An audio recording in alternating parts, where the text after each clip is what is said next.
Episode 3 of RuPaul's Drag Race all wrapped up. This is our first episode where we actually get to see someone go home. Our 2-week premiere, neither episode saw anyone go home. So today we have all the contestants all together and our first person sent home. And spoiler alert, no, unfortunately it was not Sherry Pie. So this was kind of a weird episode. We didn't really have a mini challenge. We just had one really big maxi challenge.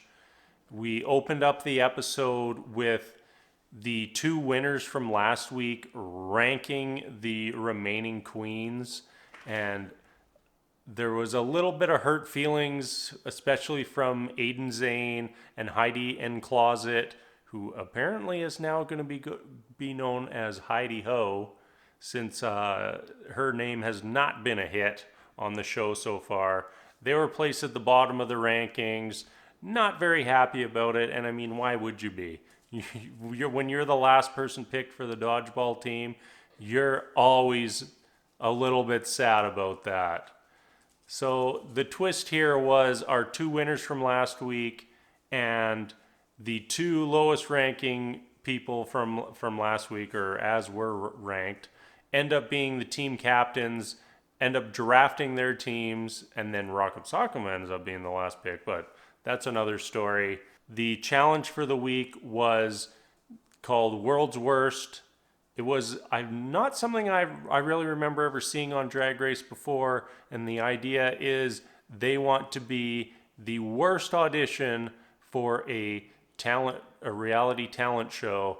And for the most part, everybody was really good. There was one group that was very bad, and that was the Squirrel Scouts selling their nut butter. Thought this one was just a long string of puns that you could have just spilled off. You know, lots of jokes about nuts, lots of jokes about getting that butter, getting that nut butter. Squirrels, they even had a fake squirrel. And then we see Widow just kind of going for it. Widow was the star of the show. And then we have Crystal Method and Nikki Doll just kind of standing there nodding their heads like, yep, nut butter. And I think one time Nikki tried to say, I milked it myself.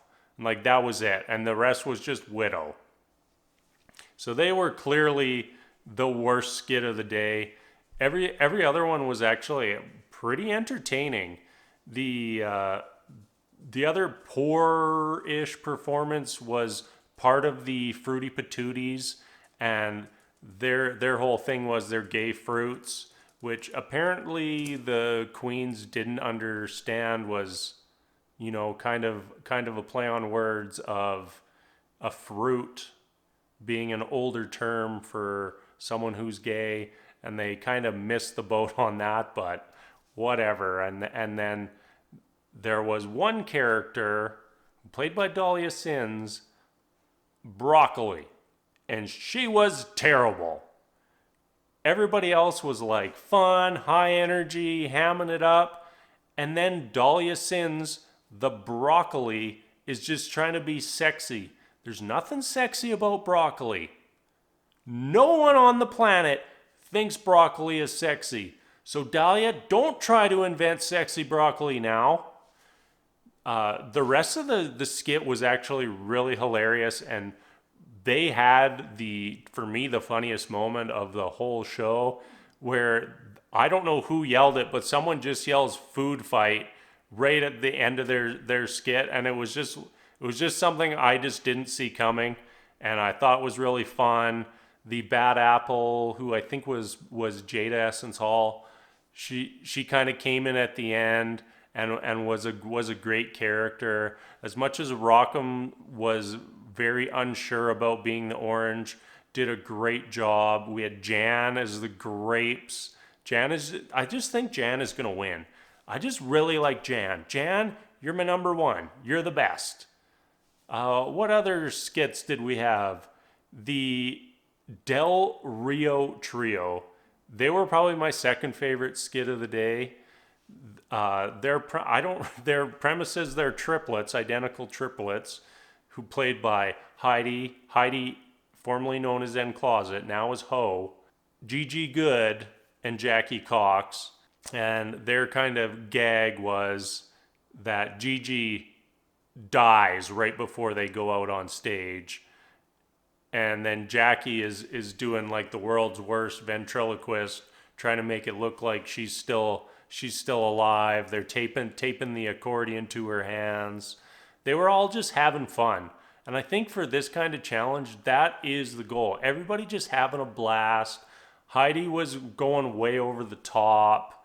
I thought Heidi really felt like she had something to prove today, and probably moved a little bit up the drag race rankings. And our final skit, which I was not really crazy about it, and it was three women sharing a brain.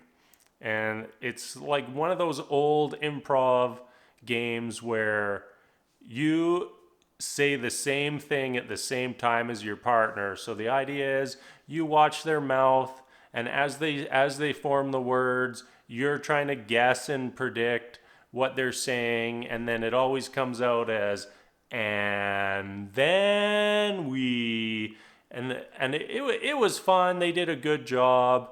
Everyone was really enjoying themselves.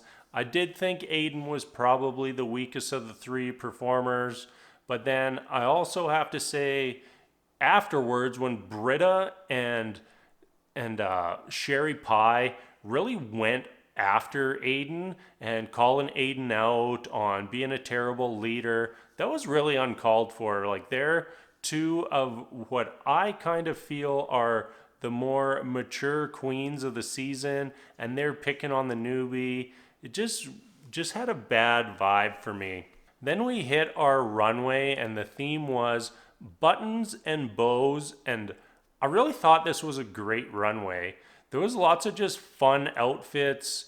One that sticks out to me was Jan had this, I don't even know how to describe it, like a creepy Jack in the Box vibe or something. Jan pulled off like this horror look better than the queens who are known for horror looks. Sherry also had a good look this week. As much as I dislike Sherry, and I think all of us RuPaul's Drag Race fans all dislike Sherry now, her runway look was really good. I also quite like Nikki Doll's. Nikki is just fantastic on the runway, and that's clearly one of her strong suits, and hope to get to see lots more from her this season. So our winner of the episode is Sherry Pie. She was part of the Three Women with One Brain group. I don't know if it was quite episode winning worthy, her performance, but there you go, she wins. And our bottom two ends up being Dahlia Sins and Nikki Doll. I thought it was pretty close. Crystal Method probably could have been in that bottom two as well, but I don't see any fault in picking Dahlia and Nikki for the bottom. They both just faded away to the background in their skits, and they go head to head in the lip sync, and it was not a stellar lip sync battle. Neither really stepped their game up, and I get the feeling that Rue has a little soft spot for Nikki Doll, and Nikki ends up being the one who stays, and Dahlia Sins is our first queen to go home. She looked pretty PO'd after it happened, and I don't blame her. First one off the season, and really feeling like she outperformed lots of people, but I don't think that was the case today. I think she was well deserved on the bottom, and she is our first one to go. So that is it for episode 3. Thank you so much for watching. I will be back again next week, and we will see you later.